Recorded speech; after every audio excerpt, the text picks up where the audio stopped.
to have you with us on this Friday edition of Ed Schultz News and Commentary. The news cycle continues to be enamored with what's wrong with Bush. He's got consultants. He's got coaches. He's been told what to do. Bush is doing everything he can to rejuvenate, rebrand, reinvigorate his campaign, and I don't know if he could do it.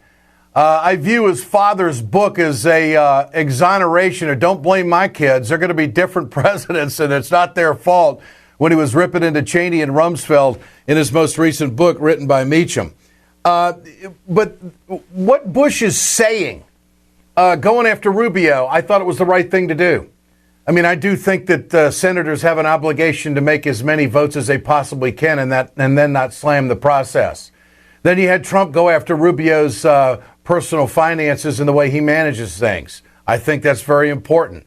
You got Ben Carson out there talking about the pyramids, which I think is totally irrelevant to every American out there who's concerned about jobs and wages and family security and a good future for their family. So, and then now Trump is talking about super PAC money and about how he's against it. So there's a lot of stuff happening off to the side with these Republican candidates that mean really nothing to you. That really mean nothing to you as the American worker and consumer. It's all this sideshow stuff, as opposed to the Democrats that clearly are focused on issues, and maybe that's why they don't get the camera time that the Republicans get, because there's no stuff there, if you know what I mean. So Bush is trying to reinvigorate things. Bush is trying to make things different. He tells his supporters in a conference call to chill. I'll head back home, do a little preparation on the debate. I'll promise you I'll do better. All the nervous Nellies on the call, chill out. We're going to do better, I promise you. And this is going to be a fun campaign. So why would he say, vote for me and continue to support me because I'm going to do better in a campaign? It just seems a really strange strategy. Of course, do you think that the other candidates aren't going to try to do better in the debates? I think this debate thing has totally disfocused Bush and the fact that he's getting all these coaches and all these consultants and being told what to do does not take him into the arena of being a genuine guy. For more on all of this, let's go to Jonathan Alter, MSNBC political analyst and author of the most recent book, of course, a columnist for the Daily Beast and author of The Center Holds Obama and His Enemies. Jonathan, good to have you back with us. Great to be here. Thanks for having me, Ed. You bet. Where is the Jeb Bush campaign right now? What do you make sense of what's being said and the direction they're going? Well, they're at sea, and they're taking on water. So the reason for that conference call was to reassure supporters. Some of them are already deserting him. This Paul Singer, this billionaire, just went to Rubio, and there are a number of others who are more quietly hedging their bets. So he's trying to, plug the holes in his boat, but he's really in deep trouble. That doesn't mean he's finished. You can never say never in politics. And John Kerry at this point in 2003 was way behind Howard Dean, and he came back and went on to win the nomination. The difference is that Bush, in this case, is not just behind one person. He's behind several of the Republicans, and his odds of being the nominee are greatly reduced. Yeah. In fact, I would say that it is unlikely at this point that Jeb Bush will be the Republican nominee. So he's trying to keep his people cool and play for a comeback, but I don't even think a strong debate performance at this point would change his fate very much. I don't either, and I don't think this does him any good. This admission that he's got a new political consultant and he's got coaches out there on debates. Listen to this. You've hired this media consultant to help you with debates? Yeah, I've had one meeting with the guy. I'm going to be better. What's he telling you? He's telling me to be me. He's telling me to own what I believe. Do you need a consultant to tell you that? Yeah, it's amazing, huh? Probably not. Probably not. What do you make of that, Jonathan? Well, I think that's sort of an appealing side of Jeb Bush. He's responding like a human being. Yeah, it's amazing. You need a consultant nowadays to, bring up your debate performance. But that is, what he did need some advice. He hasn't been forceful enough in debates. He walked right into a trap that Rubio set for him. He never should have brought up Rubio's attendance record in the Senate because, he should have known that Rubio could fling John McCain's attendance record or Barack Obama's in his face, and it just nobody cares that Florida constituents, didn't get him to vote on what were lopsided votes anyway. It's not like his vote would make a difference, and those votes he missed are not significant. There's no record that he missed any major vote where his vote would have made the difference in Rubio's case. So, why did Bush even bother to raise that? There were so many other things he could have gone to if he wanted to attack Rubio. So he just got clobbered on that exchange, and Rubio responded very effectively. And, the mentor has now been supplanted by the mentee. And I find it hard to imagine that he's going to be able to take down Rubio. And even if he does, he's got a bunch of other candidates to worry about. I think the country's just moved past the Bushes. I think they have. I think you're right on that. And I think that there is such a visible frustration amongst Jeb Bush right now surrounding him that he loses a lot of credibility that he can lead because he seems somewhat disfocused by Rubio, disfocused by everybody else instead of really zeroing in on what he would be all about. I mean, he's the only one of those guys, maybe also John Kasich, but, the two of them are the only ones who, if they did end up winning the White House, I wouldn't feel despondent, Jeb Bush is a reasonable guy, but he's running in a party that is radical and not reasonable and has completely lost its bearings. And, even though, it's just such a measure of where we've come at that Jeb Bush, who was an extremely conservative governor of Florida, is now seen as the moderate in the race. He's not a moderate. He's not a moderate. He's extremely conservative, but it's a sign of how much things have changed that this particular political party has been taken over by people who can only be described as radicals. They want not modest change, not sensible change, but radical change. The Ryan budget is a radical document. This is Paul Ryan. Again, he seems like a moderate guy now compared to some of these other folks, but these are massive cuts in Pell Grants, massive cuts in any kind of program, federal programs for children. Right on down the list, so Bush. It's not just that his skills are rusty because he hasn't been in politics since the 1990s. It's that he's kind of Rip Van Winkle. He woke up and suddenly his party had been taken over by what and he doesn't know how to handle the president said they're cray, like the rappers say crazy. They're cray. And he doesn't know how to handle it. And now he's made He's made New Hampshire the firewall. Here he is saying he's going to win it. What was it like having a dad growing up being president? Well, when we grew up, he wasn't president. When I was a kid, he was just a dad. And he was the greatest dad alive. My dad was such an inspiration for me that whenever I made a mistake, all he had to do was say, "I'm disappointed in you." And it would send me into a deep spiraling depression for days, because I admired him so much, I respected him so much. He didn't have to lift a hand. He taught me right and wrong by how he acted, how he behaved, how he treated others. And so what it was like to grow up like that, total blessing. Well, whereas the country may be sick of the Bushes, I think that there's a lot of people that would view that comment as about one of the most genuine things that Jeb Bush has said all along. Whether it's going to play or not and affect anybody when it comes to supporting him, I don't know. But there are these really interesting revelations in John Meacham's new book that's coming out next week. It's in the New York Times this week. That the tension, I guess you could call it, between those around 41, George H.W. Bush and George W. Bush. And the elder Bush takes shots at Dick Cheney in this book, says he didn't serve his son well. And the book also reveals that Jeb urged his father to dump Dan Quayle from the ticket in 1992 when he ended up losing to Bill Clinton. So there's a lot of history there with this family, and there's a lot of, I think, warm feeling toward them as a family that, again, even if one has strong disagreements with them, that they have served their country.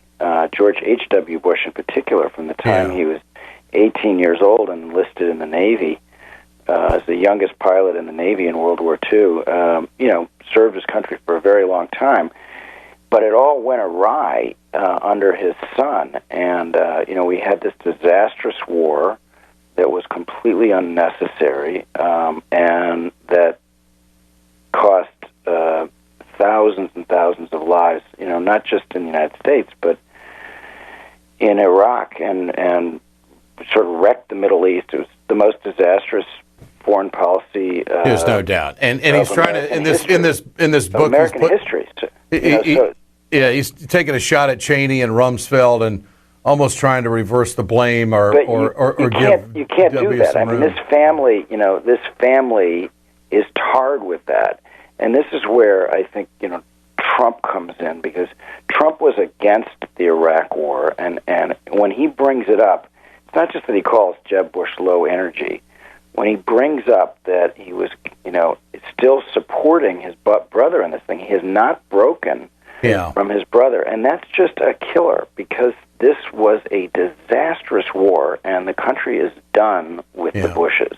No doubt. Jonathan Alter, always great to visit. Appreciate your time on this Friday. Thanks so much. Take care. Bye-bye. MSNBC political analyst and author for the Daily Beast and columnist Jonathan Alter. When we come back, more Ed Schultz news and commentary. John Nichols, insights on the new speaker. Stay with us. Hey, folks, you've heard me talk about BioGreen Clean. I'm going to show you right now on my airplane just how tough this is. I want you to keep in mind, chemical-free, 100% plant-derived, biodegradable. It is the safest cleaner that you can get, and it's the most effective. Go to our website, wegoted.com, or go to biogreenclean.com. www.biogreenclean and order today. We perpetuate a culture of crime all the way from Wall Street right down to the main street in our hometowns. It's worse than it has been since FDR took control of the problem and said we can't count on industry taking care of the American labor. They probably have already engaged into some type of criminal cover-up, and the law prohibits the government from even doing anything about it. Catch America's lawyer Mike Papantonio on YouTube at youtube.com/GoLeftTV. It's time to continue our conversation about mechanical insulation. Mechanical insulation is for the piping systems in our nation's commercial and industrial facilities. Facility owners are burning up billions of dollars through the lack of mechanical insulation on these piping systems. Call the iSave team. Insulation saves America valuable energy, and this team of energy conservation specialists is shovel-ready to save you money. Visit iSaveTeam.org to have a specialist give your plant an energy audit.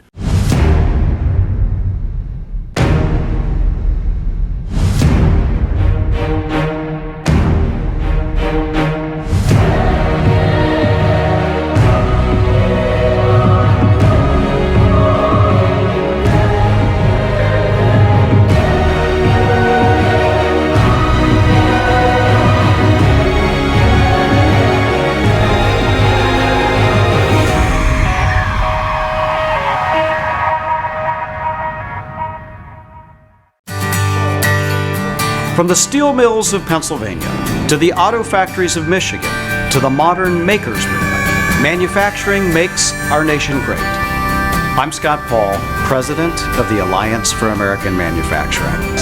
We bring business and labor together to advocate for policies that everyone can agree on. Together, we can strengthen manufacturing and create good-paying American jobs. Help us keep it made in America.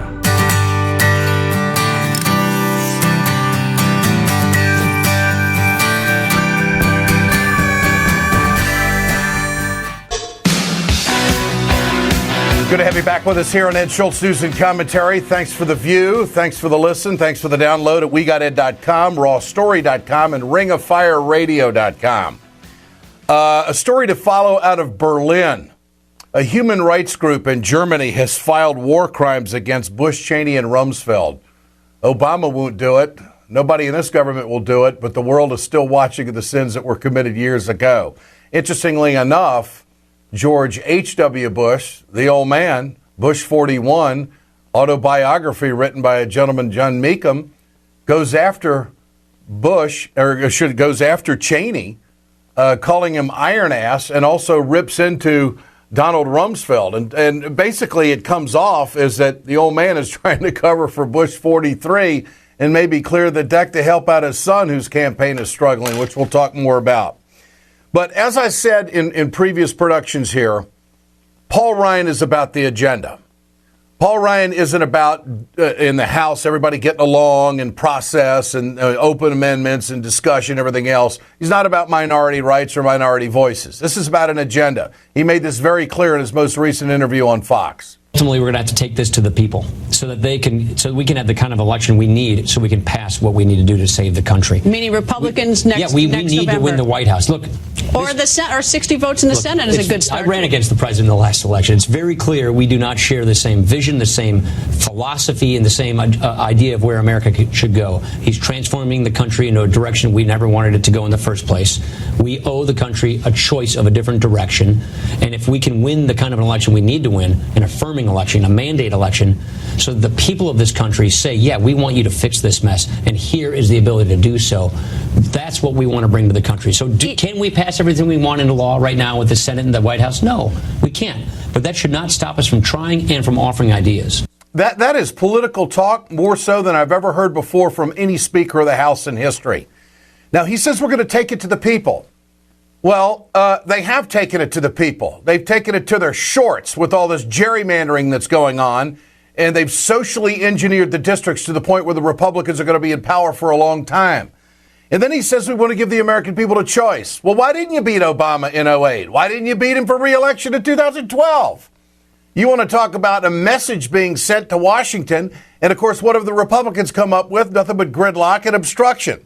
So Ryan is still Ryan. And let's not forget that. He continues to reiterate that he's not going to work with President Obama when it comes to immigration reform. I've been pretty clear about this. I don't think on this issue, a big comprehensive immigration reform is something we should consider with this presidency for the mere fact that the president tried to go around Congress and write the law himself. Okay, wait a minute. Hold it right there. Hold it right there.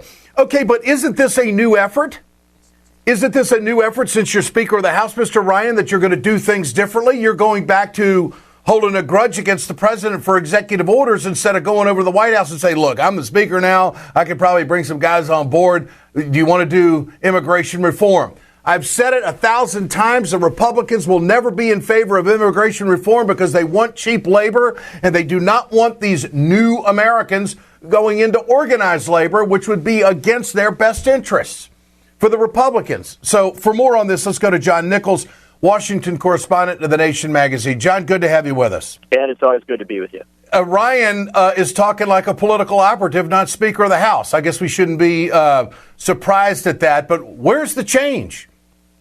There is no change. Paul Ryan has always been Paul Ryan, and he always will be Paul Ryan. This is a guy who, when he got out of college, did not go into the family business, although his family's got a good, solid construction business. He did not go into the private sector. He went straight to Washington. He became a congressional aide. He worked on Capitol Hill, and then he worked in right-wing think tanks. I mean, he has always been a political operative. And he has also always been somebody who knows exactly what he's going to do. This is important to understand. Paul Ryan isn't looking for any compromises. He isn't looking for any ways to make everybody happy. What he's looking for is the best way to deliver for Wall Street. And this is a big deal. I know we often call Republicans Wall Street Republicans, Ed. He's different. He is top to bottom, front to center, every way you want to look at this guy. He will always do what Wall Street, the investment banks, the big folks want. And so he's just looking for ways to, satisfy his campaign donors, be, on top of things in Congress and also politically. Okay. So what do the Democrats do? They hear Paul Ryan say we're not going to do immigration because the president's circumvented the Congress, gone with executive orders, so we're not going to work with him. That's a hell of a place to start from. This is going to be more of the same. There's going to be a lot of heavy-handed operations taking place. There's going to be a lack of minority voices, although he's saying that there's going to be an open process of debate and everything else. It's a joke. This is window dressing, isn't it? Absolutely window dressing, and it's being done not for Congress, because nobody in Congress is going to be fooled by this, including some of the hard right Freedom Caucus types who are going to have real problems with Ryan, because sometimes those guys actually believe in things, and Ryan doesn't. Ryan just believes in advancing his political position. But this is being done entirely for the media. And the goal here is to make it look like Republicans are cooperative, like they're not pure obstructionists. That's a very, very important political strategy for 2016. Because understand this, if the Republicans nominate an extremist or a very weak candidate for president, and by the way, that looks very possible right now, that they even either have a Trump or a Carson or a Cruz or a Rubio, but one of those four, each of those have tremendous vulnerabilities as a candidate. If they've got a very vulnerable presidential candidate, they need to be able to say that the House and the Senate Republicans are responsible players, or they run the risk of getting kicked in the teeth by the voters. John, a story that's developed over the last couple of days is that Donald Trump says that super PACs are a scam, they're horrible. Of course, he speaks like a billionaire because he is one. He doesn't need any money or any organization to back him up. But isn't the question, so what are you going to do if you're president when it comes to super PACs? What are you going to do when it comes to Supreme Court justices if you're president? What about that? I mean, is Donald Trump really for reforming election law in this country? It'd be very interesting. He might be, and we don't know. We know so little about Trump. And we also know that he says things when he's got a problem. Yeah. If there's a super PAC coming after him, then he's against super PAC. So we don't really know where the there is with Trump. But I can tell you this. Donald Trump is doing something useful here. He is calling out the infrastructure of big money in politics and the way that it props up a very weak candidate. Yeah. No other Republicans doing that. This truly is the biggest separation between Trump and Republicans, you think? Without a doubt. No doubt. He is essentially saying, look, the other guys are, products of big money. They're products of billionaires. They're products of dilettantes who come into our politics to advance their own personal agendas and use candidates for president of the United States, the position held by George Washington and Abraham Lincoln, as puppets. And Trump is saying he's different. I don't know that he's really different, but I can tell you that the president does have a lot of power in this regard. You really can do executive orders. I wish President Obama would do an executive order saying that federal contractors have to reveal their campaign contributions and have to reveal, what they do with super PACs and all these other groupings. There's things the president can do, and I want President Obama to do more. I want the next president to understand that and act in that way. I have my doubts about whether Trump really would. John Nichols, Washington correspondent of The Nation. Always great to visit. Thanks, my friend. Thank you, Ed. This is Ed Schultz, News and Commentary. Communication Workers of America, Alliance for American Manufacturing, BioGreen Clean, and the iSafe team bring you this production. We're off to deer hunting for the weekend. We're back with you on Monday. Have a great one.